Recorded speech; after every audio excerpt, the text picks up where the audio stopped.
Hey, everyone. So thank you, seriously, for joining us. It's been kind of a wild ride getting here, but we're all good. My name is Brad. I'm the lead pastor here at Crossbridge and your resident boomer. This is Jordan Chitwood. I wasn't going to say your last name, but I decided to at the last second. I felt that. This is Jordan, our online pastor, and one of our many resident millennials that I have to put up with all the time. So you get to put up with. Get to put up with. Yes. Yeah. Hey, everyone. It is season 3, episode 3 of our podcast. We have loved the conversation so far. The last 2 episodes, we talked about marriage and divorce and how the generational differences in those areas. And then last segment, we talked about the social justice movement. If you have not watched or listened to any of those, you can just go onto YouTube or onto Apple Podcasts, Spotify, Amazon Music, type in Generationally Speaking, and our podcast will show up, and then you can catch up. But tonight, we are talking about cancel culture. Cancel culture. And why did you say it like that? Well, it's one of those things. It's one of the weird things because some of the other things we've been talking about have been a little more, I feel, controversial than cancel culture. I agree. And I really can't put my finger on why that actually is, to be honest with you. We talked a little bit about this this afternoon in the office. You and I both just don't have too many strong opinions about it. Like, we have some thoughts. And that's why I think I'm interested to see what absolutely the people out listening to us are how they feel. They maybe have stronger thoughts and feelings than what we do. I don't know. Sure. So tonight for the podcast, what we're going to be addressing, we're going to talk about what is cancel culture. Maybe you're tuning in or listening in. You have no idea about it. So we're going to define cancel culture from dictionary.com. Then we're going to talk about how do different generations view cancel culture. This is something that makes our podcast unique, where we have the boomer and then the Gen X and millennial and Gen Z. We like to find data of how different generations are looking at this whole thing. Looking at the topics that we talk about. So we'll talk about the different data that was very recent, came out in April of 2021, different survey. Then we're going to wrestle with the question, is cancel culture a hypersensitive movement and it can be a both I think. You're going to have to define hypersensitive to me. Yep. Okay. Oh, hypersensitive, just like more than sensitive, like a very sensitive. Hyper, like if you're hyper, you're extra. So you think, is a hypersensitive movement or are there benefits to cancel culture? Cool. Yeah. And then the last thing, what does the Bible say about cancel culture? So we like to, with every topic, bring it back to the church. Try to come back and say biblically where should we stand? You know, because that's got to be our center ground from the very beginning. You know, right. When we're talking about these topics, is what does Scripture say about it? Yeah.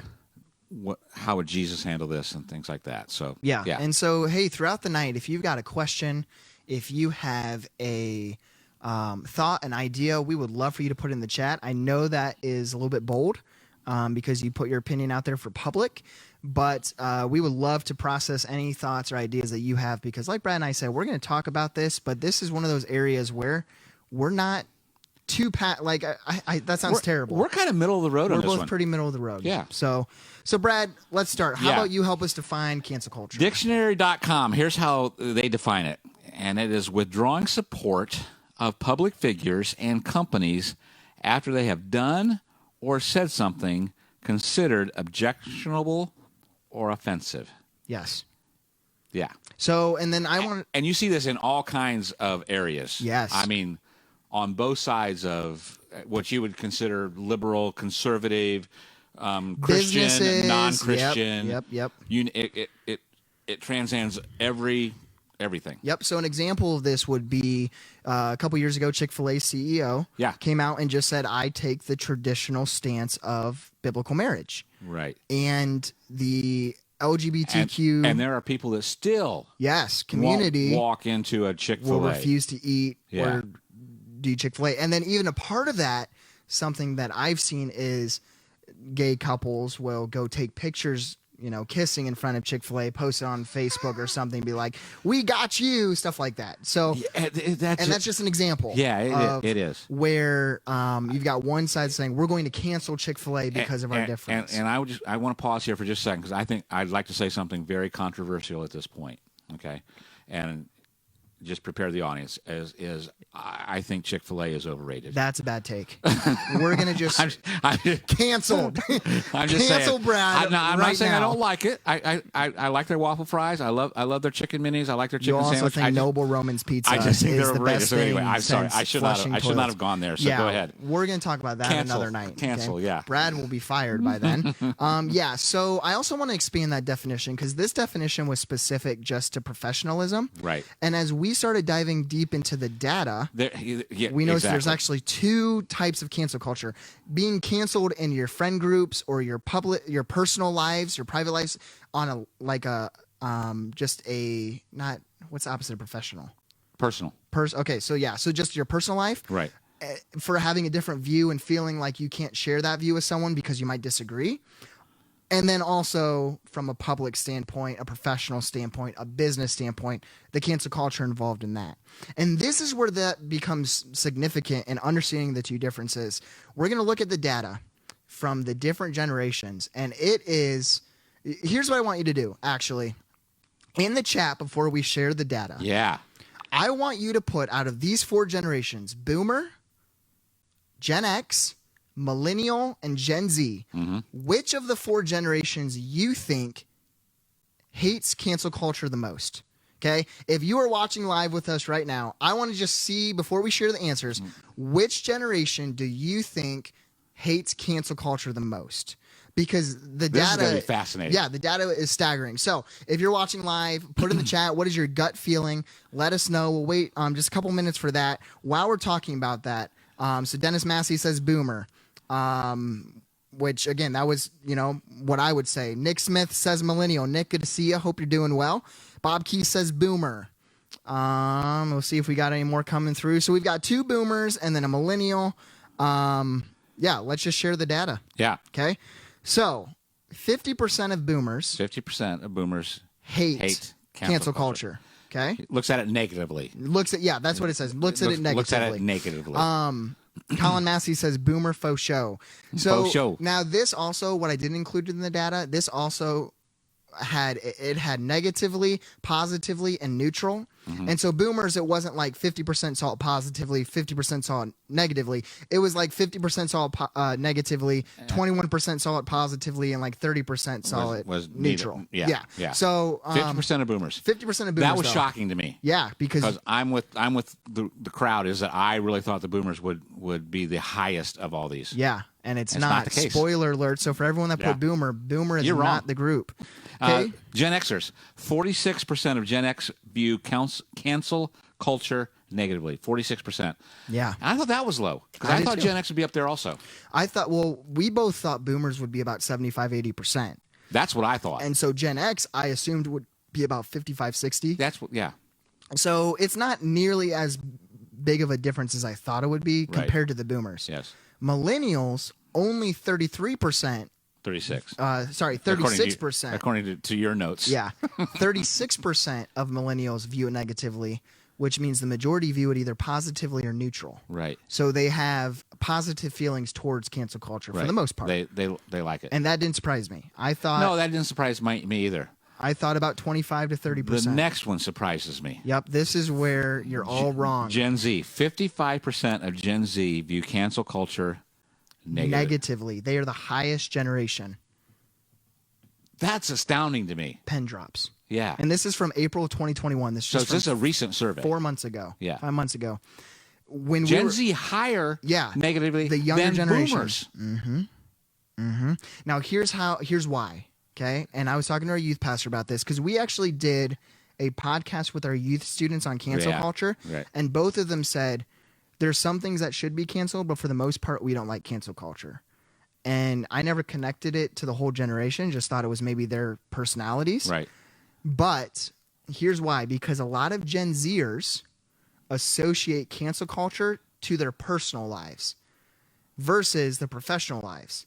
Most millennials view cancel culture from a professional standpoint. Exactly. And so putting in perspective, that would be more businesses and things like that. So we're going to go out and try to cancel a business. We're going to boycott a business. We're going to do that. So because we don't agree with their stance, we don't agree with what they're doing, how they're doing business, some of the things they're trying to push on other people. So Yeah. But Gen Z doesn't see it that way. Yeah. I wonder if it's because they're not also, they're not in a Participating in it. buying. Sure. They're Sure. But also a big part of it too is, and so we have some exchange students who are staying with some of our people at Crossbridge. Right. And Trevor asked one of his, and she said she thinks Gen Z is Gen Z hates cancel culture so much compared to millennials because Gen Zers are the ones being canceled. The Gen Z generation, but again, they're viewing that from a personal standpoint. Right. Because, if you have a different view of LGBTQ community, of abortion, of racism, and she made a fascinating stance. She said millennials aren't the ones being canceled. It's either boomers or Gen Z, so it makes sense why they have negative thoughts. And when I watched that podcast of Through the Lens, and they talked a lot about influencers. Oh, yeah. Which my guess is that all my boomer friends are out there saying, what's an influencer? Mm-hmm. And so it's, again, the culture is so different between the Gen Z and what a boomer is that, and I wouldn't have even thought about canceling an influencer being canceled. Mm-hmm. Their whole life revolves around YouTube influencers. Yep, YouTube, TikTok. Explain what an influencer is. Influencer is someone who uses a platform, a social media platform, to just basically be a blogger, a vlogger, a positive influence. Right. They don't even have to have anything crazy. They could just be doing dances. Yes. And build this audience, and people just follow and listen to everything they say. Exactly. One of the biggest ones, she's I think 18 or 19. Her name's JoJo. Okay. Yes. And she's kind of like the LGBTQ community's queen. Right. And she has 18, 20 million followers on TikTok. And she's 18 years old, and she's one of the biggest influencers where, if tomorrow she came out and said we're boycotting McDonald's, 60% of her followers would cancel McDonald's just because of the power. Just that in itself, to me, is frightening. Right.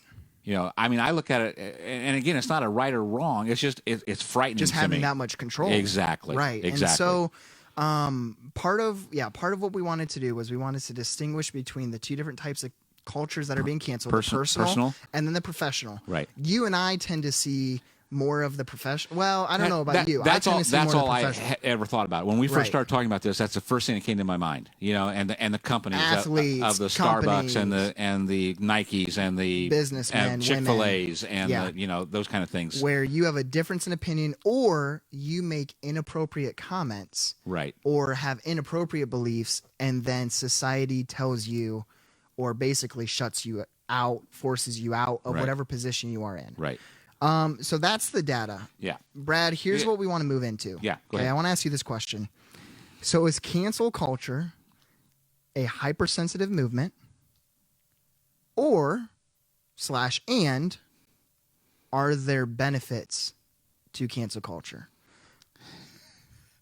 What are your thoughts on cancel culture? I don't know if I know the answer to that, to be honest with you. It's just it's so weird, and I think because of what is happening in some of these things, I honestly get tired of all the boycotts, and I get tired of everything. I don't have any problem if you don't like something that's going on at an organization, a company, man, don't buy from them. I have no issue with that. Sure. But then to go try to put someone out of business because of it, or try to make a movement so big that we're going to cancel this, we're going to make sure that they hurt off of this, and both sides do it. Mm-hmm. But no matter where you are, Christian, non-Christian, left, right, whatever, both sides, whether you like it or not, they tend to do this, and I understand the point of making a statement and trying to say, okay, I want to get this across, and I get that. But it's almost to a point that it's vindictive, and I think that's where I start struggling because that isn't biblical. Mm-hmm. It's not coming out of a heart of love. We're going to get to that later, but I guess that's where I struggle. So I don't know if I can. Sure. I'm so middle of the road here, right. and I don't know if that's good or bad or indifferent. Right. Yeah. No. So Dennis Massey, he says hypersensitive, and that's a good idea because I was going to ask this question. Why don't you, if you feel comfortable, put in the chat. Either you can put, do you think cancel culture? Do you view it positively or negatively, or hypersensitively, or as a what did I put? Benefit to culture? Just put in the chat. Put your thoughts. No judgment here, please. We're not going to condemn anybody for their thoughts, views. Here's my thoughts, and we talked a little bit about this. Two things. Three things. I understand. You're going to forget them. I am. I understand why people think it's a hypersensitive movement that we're in right now. Okay. Part of that is because we are in and we talked about this, a re-censorship era where. Yeah. This is brilliant, actually. Yeah. So when I was researching for this, the first kind of era for censorship in America that's really like on paper was like the 60s, 70s, and 80s. Correct. Where you kind of redefined everything, what was moral, what was not. You set the standard. And then you had about 20 years until what they say about 2003 to 2008, where it was pretty like cut and dry. Abortion is wrong. Right. Being gay is wrong. Drinking alcohol, well, I guess not really alcohol in that era, but divorce. We even talked about divorce, like all of these different things. There was a moral standard. And yeah. Here, I don't know if you want to go here yet, but here's yeah. the interesting thing about that is cancel culture honestly started with the church. Yeah, 100%. And Christianity. This is not a new thing. And it was okay because we put lines. We drew the lines in the sand and said, this is right, this is wrong. Mm-hmm. And if you're on the other side of this line, you're out. You're out. Yep. And you can't be doing this. And then we tried to legislate morality. Yeah. Which never works. Oh, that's good. That's good. And like gave membership based on morality. Correct. Like you're either in or out. Yeah. We drew the box, mm-hmm. and that, I think that's where some of the divide has come. Yep. Now the divide has gotten to the point in our post-Christian culture that you're preaching now. Now we don't like it. Yep. You know, now the church is saying, "Now hold it. You can't push your thoughts on me." And everybody on the outside is saying, hold it, you guys push your thoughts on me all this time. Yeah, man. Hello. You're preaching now. You know, you're preaching now. And I'm not saying either is right or wrong. I'm just saying this is a reality of how we got to where we are. This is just, yeah. If you are just logging on. I kind of got loud there for a moment. You did. I liked it. If you were just logging on to the world, if you've been out of the loop for the last 5 years and you're seeing the millennial generation take over and trashing things and canceling things, like, this isn't new stuff. No. Like, it's just becoming more evident because of social media. And the data shows that millennials are behind a lot of the canceling. Yeah. There's no denying that. But this has been a concept for decades and decades. Yeah, and we're not trying to say we agree with one or the other. We're just saying we're just explaining the situation and talking about the data where it is. Yeah. So Susan Key shared her thoughts. I think it's a hypersensitive movement. Some things should be reevaluated, but the way some folks go about bringing change is harsh. And there's some truth in that. Agreed. Mm-hmm. Because, and we've talked about this before of. What is it? It's not what you say, it's how you say it. Right. And that's the same thing for... You can be right in the wrong way. Yep. That's the wordage I was looking for. Yeah. Anyway, so here's my struggle, okay? Because like I said, the three things. You didn't get to hear the other two. First I'm sorry, I interrupted you. Yeah, we're in a redefining era of where everything we're reevaluating, we're checking, okay? That's what's happening. That's the first thing I want to make known. The second thing what I want to share is... we have to understand that sometimes the things we say and the things we do are just not okay. Like, if we're going to do or say or live a certain way, that might have been okay at one point, but society as a whole culture has learned shifted. Or shifted. There's just going to be some things and some times. And go ahead. No, I was just going to say. I don't want to interrupt you. I'm sorry. I was just going to say there's going to be some things and some times where you say and do something that's not okay anymore.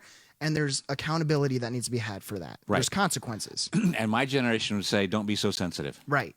And that's part of where I think the hypersensitivity comes from. Yeah, suck it up, buttercup. Right. Don't be a snowflake. Yeah. See? Yeah, and that's part of it. That's part of the language. It is. Yeah. Yeah. And we just triggered all kinds of millennials right now because I called you a snowflake. I know. And that is, so with everything with indigenous people, Native Americans, teams changing their logos, all of these different things, okay? We see that. We had 30, 40 years of an era of where everything was kind of morally acceptable for the majority. Right. And then the minority started to have a louder voice and asking for change, pushing for change, calling for change. And we get frustrated because, well, that's not the way things used to be, and you're pushing me to do things I don't want. Right. Sometimes that is unfair, and sometimes that is just what needs to happen. Right. And that even, I think, goes with Susan's point, is there's some things that should be reevaluated. Correct. And sometimes there's things that are over-evaluated. And that's Right. where we've talked about the extremes. And they've crossed the line, right. again, on both sides. On both sides. Yeah. And then the third thing I was going to share is this. Is the thing that I find most frustrating about cancel culture isn't necessarily the things being canceled, because most of the time they don't personally affect me. I know that's selfish, but at the end of the day, most of the things aren't personally affecting me. I'm a very blessed person. I'm not a minority. I'm not gay. Some of the different things I don't have to fight for my rights, really. Right. What I struggle with is the culture trying to cancel culture. Just because it's cancel culture. Just because it is. Just because it is. So what I mean by that is, we're going to talk about the John Gruden situation here in a sec. Well, and here's what I was going to say earlier is that we always want to. We have no problem with cancel culture as long as we agree with what's being canceled. Right. That's so true. I want to cancel the other side's so cancel. Your opportunity to cancel something, but so true. Because I don't agree with something, then it's okay for me to cancel something. Oh, that's so true. And we've got to get to a point that, okay, we may not agree with everything of why they're doing something. That's so true, yeah. But can we get to a point where, okay, I can kind of see what maybe. Well, let's do this, okay? You ready? Oh, boy. We're going to frustrate some people. We're going to frustrate some Christians, okay? Okay. People who believe in a traditional marriage are canceling gay people subconsciously. People who believe in one man, one woman for decades have said you're not allowed to get married. And that was a form of canceling. True. And so now you've got the flip of where they're saying, hey, you are forced to now hold our weddings. We're forced to do this, A, B, C, and D. Yeah. That's a great You know point. what I'm saying? It's the flip. But to your point, when it's something that we approve of, we don't view it as harshly. Yeah, we don't view it as canceling. Exactly. But once it starts affecting us and our beliefs, that's when it becomes an issue. Exactly. And so we're going to talk about, so my biggest frustration are the people, for the sake of cancel culture, just cancel culture without asking the question, well, hold on, is there anything valid here? Right. So let's just talk about the John Gruden situation, okay? And just so you understand, we are not going to take a side here. We're just going to talk about the situation It's relevant itself. to this week and to cancel culture. Right. So if you follow the NFL at all, or ESPN or sports, John Gruden, he's a football coach for the Raiders. His emails just got released. Mm-hmm. And within his emails, they found uses of racial tropes. They found misogynistic language, some homophobic language, just some inappropriate language, and not just in one email. The first email was back in 2010. Right, 10 years ago. And that email was by itself as the only evidence for a while. Right. And then a couple of days ago on Monday or Tuesday, more emails up to 2018 got released. And so the Raiders ended up, they say he stepped away. Pretty sure he just got terminated. Yeah, we all know what happened. We know what that means. We all know what happened. And whatnot. And so I was struggling with this one. Okay, I was struggling with, how to handle it. And I want to start with one thing here, is because here's the other thing that I think we've got to be very careful with, again, on both sides, is a story breaks. Right. Oh, this is good. A story breaks, and all of a sudden, we have a decision. We make a statement. Yep. We make an opinion. Yep. We make, okay, this is how it is. And then all of a sudden, more information comes out. Mm-hmm. And now, that's the unfortunate part of the media. You're going to talk about Tony Dungy here in a minute. Yep. Came out, and he had to come out and make a statement. I'm not, but there's sometimes that we have to step back and say, can we just let this whole thing, not let one side or the other blow this whole thing up out of proportion until we get all the facts. Yep. And I think that would help us so much. Sure. Instead of all of a sudden now we've all picked a side and now we've got to, you know what I'm saying. So go ahead. Yeah. And so we're just going to say he stepped away from his job. Right. And you have that situation where then everyone comes out saying, wow, the culture is canceling him. He said this stuff and, la-di-da-di-da, all of this different comments of cancel culture. I hate cancel culture. I can't believe cancel culture. So Tony Dungy on Sunday Night Football, he comes out and he says, hey, and at the time, there was only the one email from 2010. Thing. This is where more information comes. Yeah. And so Tony Dungy, a black man, the email at the time had a racist trope. It mentioned a joke about a black man's lips, which has been determined to be, a racist trope for years. Like, that's not anything new. Right. Where it's, inappropriate and derogatory to make inappropriate comments about men's lips, black men's lips. So he says, hey, based on that one email, I don't think that we've seen him apologize. We've seen remorse. I don't think that he should, be punished harshly for it. Right. He said, I think it's wrong. It's, immature. It was inappropriate, but I think that he should be good. Then more emails came out, and then this was Tony Dungy's response. And I wanted to read this because this kind of finalized everything for me. And then after I read it to you, brilliant. You thought it was the same way. So here's what Tony Dungy said. He tweeted this. You can find it on his Twitter. That's where I'm reading it from. On Sunday Night Football, I commented on a email sent by John Gruden. I did not defend it. I said it was inappropriate, immature, and an attack on a man's character. It was wrong. I did not attribute it all to racism and said, given a single incident from 10 years ago, we should accept his apology and move on. Now, more emails have come. More inappropriate, immature, wrongful attacks on the character, of people from all walks of life. I don't defend those either. And given the apparent pattern of his behavior, the Raiders did the appropriate thing in terminating John Gruden. That being said, if John Gruden shows true remorse and, more importantly, changes his mindset and actions, I would forgive him. As Christians, that's what the Bible commands us to do, because that's what God does for us. I know that's not popular, but it's biblical. And I thought that was brilliant. Mm-hmm. I love that. And here's some of the truth that he hits on. He says, in a professional standpoint, you are held to a standard. Okay? Correct. And your business does have the right, whether you think it's fair or right, to say, hey, you made those comments, we're going to terminate you. That doesn't make it cancel culture. That just means like, hey, they made the decision that was best for them. And Tony Dungy says, hey, he made a decision. He was held accountable. I believe it was the right decision, he said. But if he shows true remorse, then we are ought to forgive him. And that's the biblical stance you got to get to. Yep. And again, there's not vitriol, there's not hate there, there's not a I'm right, you're wrong. There's a level of compassion and love in that, and I think that's where we've got to get to. Compassion, love, but then also accountability. Accountability is fine. Yeah. And again, it goes back to what we talked about last time. Justice is still justice. Right. I mean, just because you don't like it, right? There's consequences to actions. Mm-hmm. We talked about this. We said, even just talking about the COVID-19 vaccine, you are 100% in your freedoms, have the right to choose Absolutely. To get it or not. But there are some businesses that also have just the same right to not keep you on staff. You don't have to like it. You can hate it. You can say it's against your freedoms. And some people would argue with you and about somebody that. would. And that's okay. But at the end of the day, like they have set the standard, and your choices are determining, the outcome. And again, that's not the situation for every situation. Right. It's not cut and dry for cancel culture. And that's the big thing I think that we want to jump to next, because we're starting to run out of time. But we're already 5 minutes over. I think so often we look at these things as everything is cut and dried. Yes. And it is not.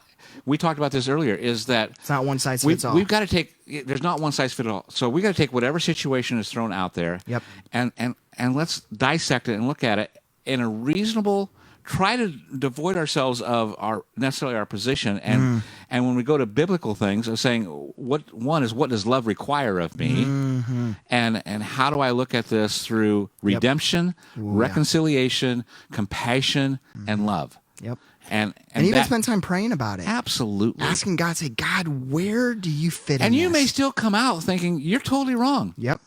But we do it in a different heart and a different mindset and a different stance, and it comes across that way. I think that's what happened when we first started this with the church, when we started going out and saying, this is wrong, this is wrong, this is wrong. There was no compassion. Tonight. There was no love to it.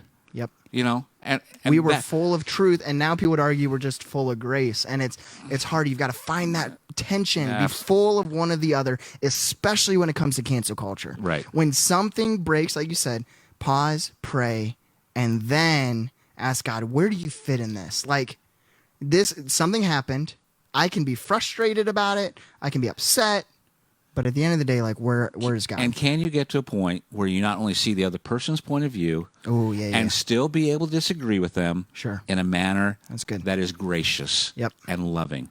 we have gotten away from that. Yes, we have. Is that we feel like if I disagree with you, then I hate you. Mm-hmm. And that is not the case. Mm-hmm. It is the case. It should not be the case. Yep. So we're going to close with this verse. Okay, Luke 17:3 says, "So watch yourselves. If your brother or sister sins against you, rebuke them, and if they repent, forgive them." Mm-hmm. There's accountability there. Sometimes our actions, have consequences. But if they're remorseful, if they are genuinely seeking forgiveness, forgive them. Right. Just as God forgave us. Exactly. So, hey, you got any final thoughts before we close? The only other thing, the one, I don't even know what verse it is, but as far as it has to do with you, yes, live in peace and with harmony everyone. with everyone. Yes. Everyone.